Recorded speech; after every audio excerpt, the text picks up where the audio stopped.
কি গরম। এনিন মা জল। বাবা বৌমা, তুমি তো দেখছি কত কাজের হয়ে গেছো। যা, মাথায় তাহলে বুদ্ধি হয়েছে।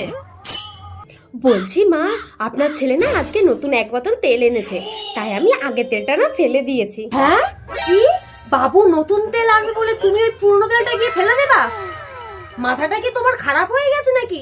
শোনো, তোমাদের ওই পুরনো তেলে রান্না খেতে হবে না, আমার জন্যই শুধু করে দেবে, বুঝলে?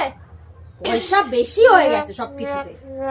ওমা ওমা, বলছি আপনার একাদশী দ্বাদশী শনি মঙ্গলবার বা অমাবস্যা পূর্ণিমা নেই তো আজকে? আরে না, কেন, কি হয়েছে? আপনার জন্য এই নিরামিষ তরকারিটা করে এনেছি, একটু খেয়ে দেখুন না কেমন হয়েছে। ভালোই তো হয়েছে, কিন্তু তুমি যে বললে এটা নিরামিষ তরকারি, তা এর মধ্যে থেকে কেমন যেন শুটকি মাছ গন্ধ বেরোচ্ছে। আপনি তো বললেন যে আগের তেলটা ফেলে দিতে না, আপনার জন্য তরকারি রান্না করতে। তা আমি গিয়ে দেখলাম ওই তেলটার মধ্যে একটা এত বড় ইঁদুর সাঁতার কাটছে। তা আপনি তো ফেলতে বারণ করেছিলেন, আমি ওই তেলটা দিয়েই তরকারিটা রান্না করেছি, তার জন্য মনে হয় একটু গন্ধ বেরোচ্ছে। শুটকি মাছ।